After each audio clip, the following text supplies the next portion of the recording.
దీన్నే డెస్టినీ అంటారు. లైఫ్లో ఏది ఎప్పుడు ఎలా జరగాలి అనేది ముందే డిసైడ్ అయి ఉంటుంది. ఓ వెళ్దామా? నాకు కొంచెం ఆకలిగా ఉంది, ఏమైనా తాగుదామా? పదండి.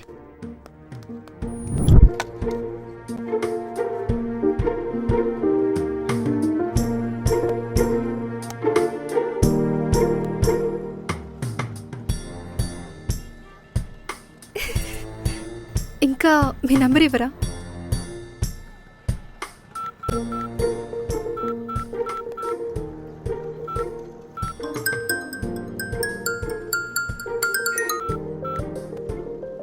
పద వెళ్దాం. బాయ్. మరి వెళ్దామా? Bye. బాయ్ అండి.